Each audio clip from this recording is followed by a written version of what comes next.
So the HTC Hero's got a pretty nice looking music player. Set up a little widget at the end here for you, full screen widget. There's also a smaller widget if you prefer that one. As you can see, we get this nice album art view, which they sort of put the album art on the front of the CD case. As you can see, you've got sort of this bit down the edge here, as if it's supposed to be the edge of the case, the hinge of the CD case, I suppose. And it looks pretty nice. I mean, you can flick backwards and forwards between all the different songs, and the album art changes obviously. Or you can just go directly in by tapping on the album. That takes you directly into the music player. You can see we've got a different album art will be in the background. We've only got a couple of different pieces of album art on this particular handset at the moment. But as you flick through your music, it sort of spins around to show you within the same album, listening to a different song. You can play it from in here, or you can just play it actually back from the home screen as well on the widget itself. You can just hit play and it'll start playing straight away in the widget. So if you go into here, you can also create playlists and view various different playlists, and you can actually view your music by artists, albums, playlists, songs, genres, composers, and also music that you've purchased. So it's quite a nice little setup. Makes it very easy to find music, and you can flick backwards and forwards and go into a song and actually see the album art and stuff that you've got in there. So it's a pretty nice interface. Obviously it's got the 3.5mm headphone jack on the top here, so makes it easy to listen to your music, and there's also an A2DP Bluetooth connection as well for stereo Bluetooth headphones.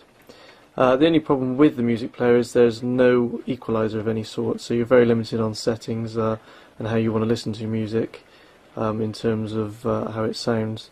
As you can see, there's not much other than sort of shuffle and repeat modes to select from. Just going to show you the calendar now as well.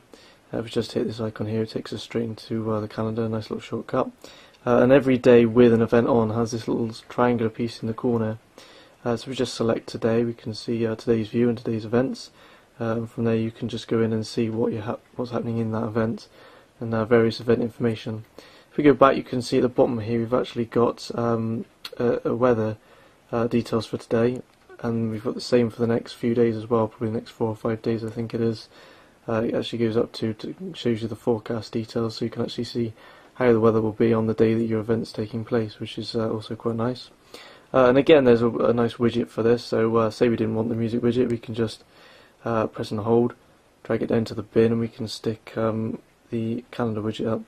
And again, you've got the large view, just as we've seen there, or a smaller view with just little status information there on which events are coming up next.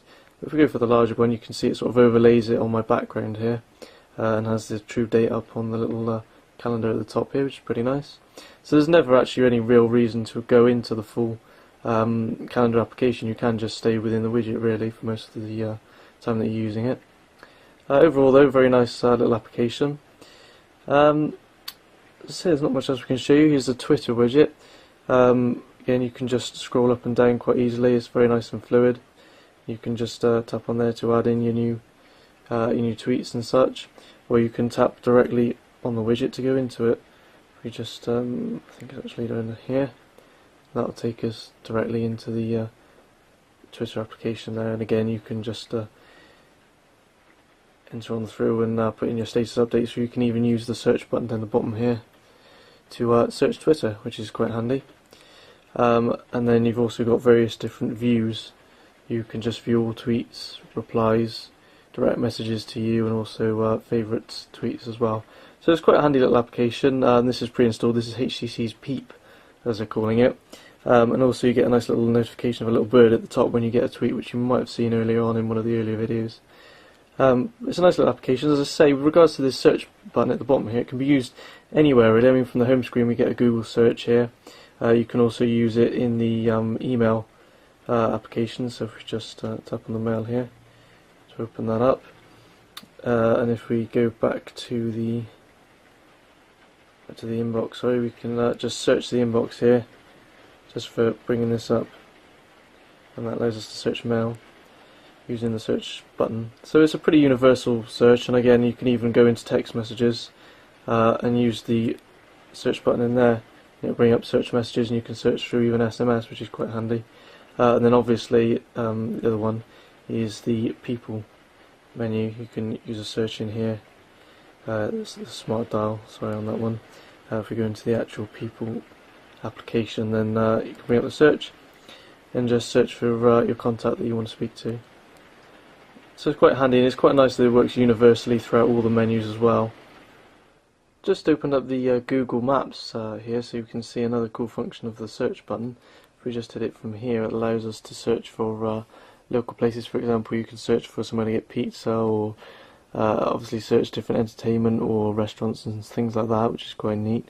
So as we say, if we just go with what they say here and stick in pizza, and we can actually see what's local to where we are in terms of pizza restaurants. So there we go, it's showing us where the local Pizza Hut is, and various other restaurants. What else have we got here? We've got Pizza Express and things like that nearby. So it's quite a nice app to use and quite handy for things like that as well. So if you're trying to look up on the yellow pages. I'm just going to quickly show you the people application now as well. So if we just jump into the menu here.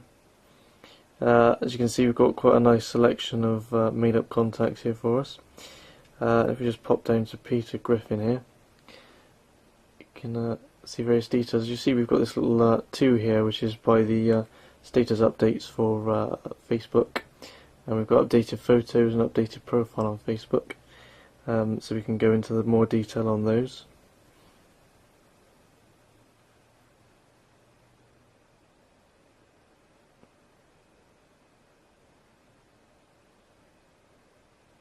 As you can see here, we've just changed the images over to Peter Griffin, so that's why we've got the status update. But it takes you into sort of a Facebook application. Otherwise, you can move across to albums down the bottom here, and it'll show your Facebook photo albums here, and also Flickr albums at the bottom, which you can then just tap on, and it'll let you view the album, which is quite neat, I think. So as you can see here, we've got the album loaded up.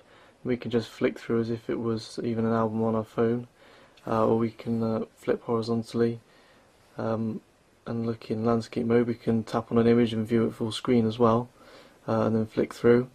Actually makes it a lot easier than bothering to log onto your computer to look at the photos, because it's so easy to do it here on the handset. That's a Flickr account, that particular one, but we can also just tap on this Facebook album here.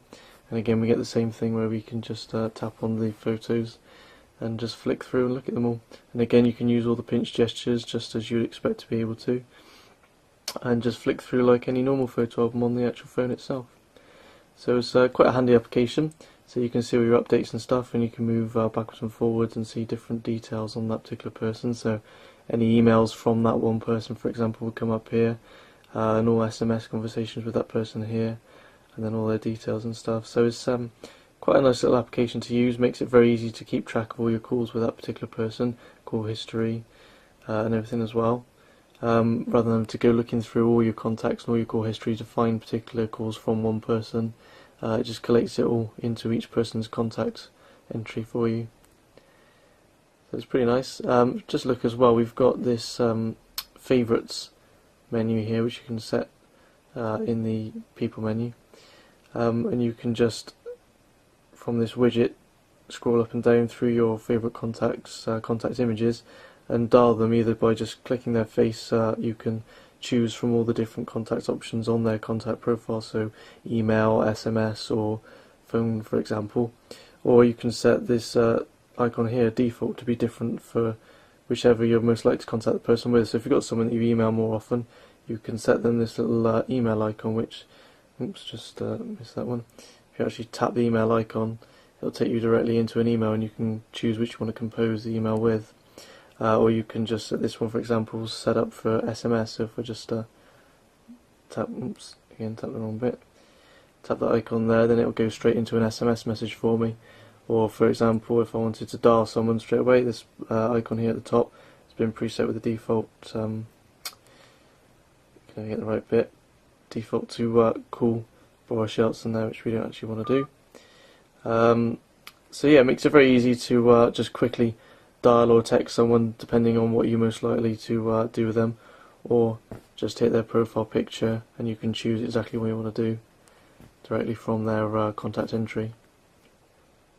So the last thing I have to show you on the HTC Hero is the Android Marketplace, probably one of the most important things of the Android platform. It's basically for downloading new applications and games you can see here for your phone. You've got some featured ones along the top here that you can just have a look at. Just things that people might be interested in. You can just tap on any one of those to read some information about it, and read comments and ratings that other people have given it, and even just click to install. Quite simple to do, really. Or you can of course use the search button to search, or click this search on the screen and search for different things. Or you can just tap and just literally just look through all applications. There's thousands and thousands of different applications on the Android Marketplace available to download, a lot of which, as you can see, are free, so they're not all paid for. In fact, I would imagine there's probably more free ones than paid applications. It's just a great way of really sort of customizing your phone and putting all the bits and pieces on there that you'd like to use. Anyway, that's the HTC Hero, or as T-Mobile are calling it, the G2 Touch. It should be out very soon in the UK. It's already out on the Orange Network in graphite, and should be out in this white colour on T-Mobile very soon. So I'm Russ Jeffries for MobileRun.com and Android Authority. Thank you very much.